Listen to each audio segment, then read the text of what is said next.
Mis queridos hermanos, bendiciones del cielo para todos ustedes. El tema que quiero compartirles para mí es de vital importancia. Tiene que ver con el estudio de la palabra de Dios.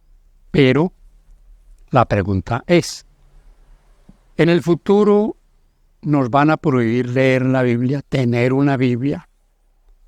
Parece eso imposible, parece algo que no tiene sentido. Porque tenemos libertad religiosa, porque tenemos que la mayoría de las naciones del mundo tienen su constitución donde estas libertades se defienden. Mis hermanos, esto no es imposible. No es imposible que en algunos de nuestros países o en algún país comiencen a recoger Biblia, o sea, a prohibir que se lea la Biblia. Pensemos en algo. La pandemia. ¿Alguna vez pensamos que nos iban a encerrar, que nos iban a prohibir salir a la calle? Y no por una semana o un mes, meses. Yo eso no me lo imaginé nunca. Y nadie lo pensaba. Ningún falso profeta lo había dicho. Mis hermanos, puede pasar. Y sobre todo cuando estamos llegando a una época donde se odia la palabra de Dios. Y donde estamos llegando a una época donde ya la han adulterado. Y no me refiero a los testigos de Jehová que tienen su Biblia ya arreglada para sus ideas personales. Me refiero a que la Biblia ya la están amputando y que esos asuntos que para muchos son neurálgicos, son, digamos, traen ciertas exclusividades, entonces no les gusta y la están quitando. Hay Biblias realmente que están hechas nada. Así que mis hermanos, es posible eso. Puede suceder.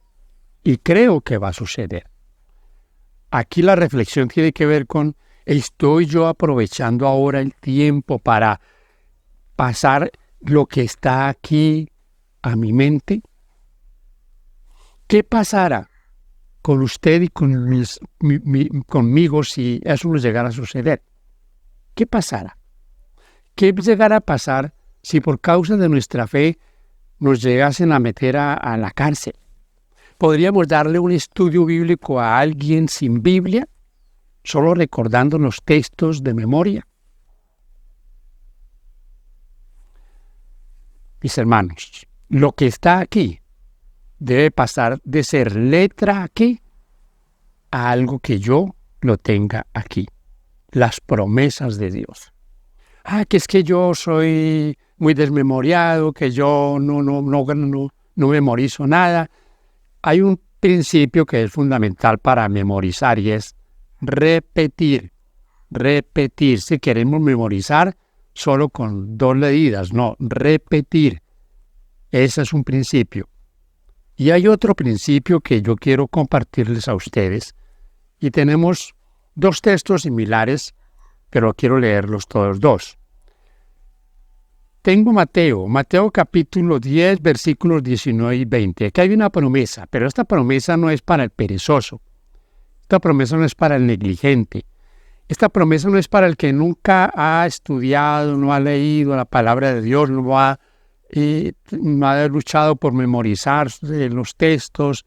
No, es para el que lo ha hecho. Dice aquí en el versículo 19. Mas cuando os entreguen, no os preocupéis por lo que hablaréis, porque en aquella hora os será dado lo que habéis de hablar. Porque no sois vosotros los que habláis, sino el Espíritu de vuestro Padre que habla en vosotros. Oiga, qué promesa más linda. Pero vuelvo y repito, esta promesa es para el que hoy hace el esfuerzo de estudiar la palabra de Dios, adventistas que leen el espíritu de profecía, para ellos, no para los negligentes, no para los que se alimentan siempre con lo de otros, con alimento de segunda mano, no, los que se alimentan en estudio personal, los que se preocupan cada día por memorizar, por guardar en su mente, en su corazón, las promesas, las palabras de Dios. El otro texto, que es muy similar a este, está en Marcos capítulo 13, versículos 8 y 9. Dice: porque se levantará nación contra nación, reino contra reino, y habrá terremotos en muchos lugares, y habrá hambres y alborotos, principio de dolores honestos. Luego dice: pero mirad por vosotros mismos, porque os entregarán a los concilios, y en las sinagogas os azotarán, y delante de gobernadores y de reyes os llevarán por causa de mí, para testimonio a ellos.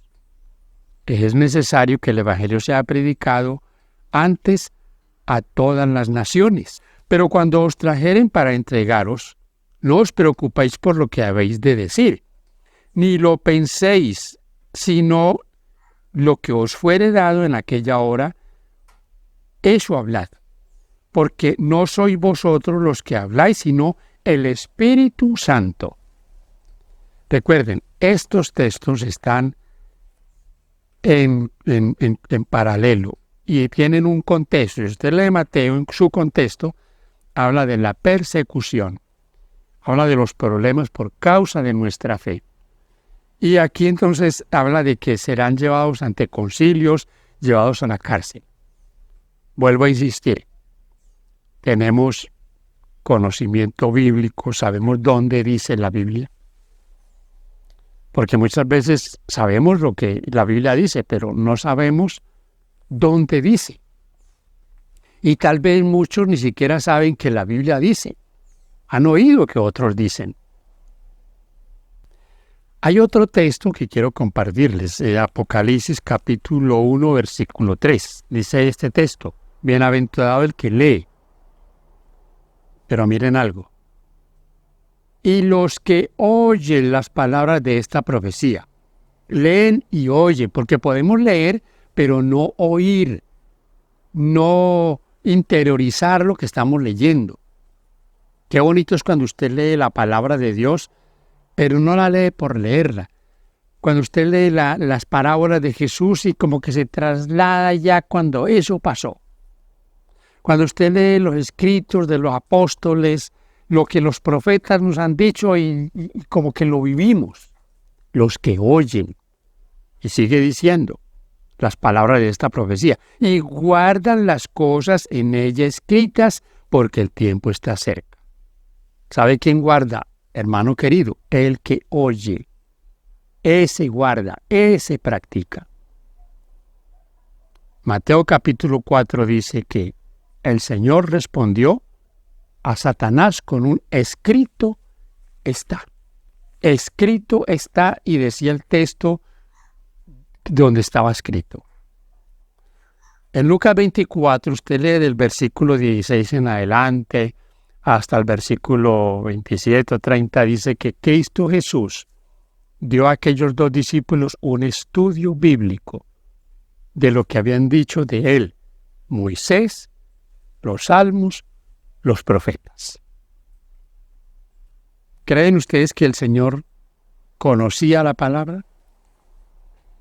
Sí, porque Él no pasó el tiempo en vano. Miren, pasaba por algún lugar aquí en la ciudad donde vivo y encontraba una familia, unos amigos jugando parqués.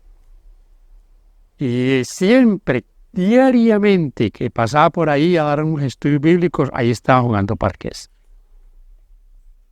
Y alguna vez les pregunté, ¿qué hacen? Pues yo sabía que estaban jugando parqués, pero ¿qué hacen? A ver qué me respondían, y dijeron, aquí matando el tiempo. Lo que ellos no sabían era que el tiempo los estaba matando a ellos. Hoy no podemos decir que estamos matando el tiempo viendo novelas, porque ya ni televisión hay, pero se mata el tiempo. Se mata el tiempo con el celular, viendo chistes, tal vez películas violentas. Se mata el tiempo en muchas otras cosas. Pero hermano, es el tiempo el que nos está matando, porque el tiempo no se detiene, él pasa. El tiempo pasa. Qué bueno que nosotros reflexionemos en esto. Para la década de 1790, en Francia, en ese apogeo de la Revolución Francesa, se quemaron miles y miles de Biblias. El plan del diablo era quitar la Biblia de en medio. Ustedes saben que Francia es un país por naturaleza ateo. Y el mundo cada vez es más ateo. Menos cree en la palabra de Dios. Y aún los mismos cristianos, los mismos que hoy profesan el cristianismo, no creen en la palabra de Dios. Que Dios nos ayude, mis hermanos y amigos, a hacer de la palabra de Dios nuestro manual diario de vida, diario. Que sea para nosotros la principal comida, el principal alimento. Y eso puede llegar a ser algo que yo lo interiorice y lo tenga en mi vida como necesario. Cuando no comemos alimento físico, nos sentimos mal. ¿No se siente usted mal cuando no come el alimento espiritual del Señor? Pues si no siente ningún algo, entonces debemos de reflexionar. Dios quiere que seamos salvos. Y no vamos a ser salvos en la indolencia, seremos salvos cumpliendo lo que Cristo dijo en cuanto al reino de los cielos, que lo arrebatarán los valientes, los que se quitan las cobijas a la madrugada de encima, abren la palabra de Dios y Él les habla. Que Dios te bendiga. Espero que este mensaje nos ayude y si usted cree que es importante, compártalo. Paz de Cristo para usted.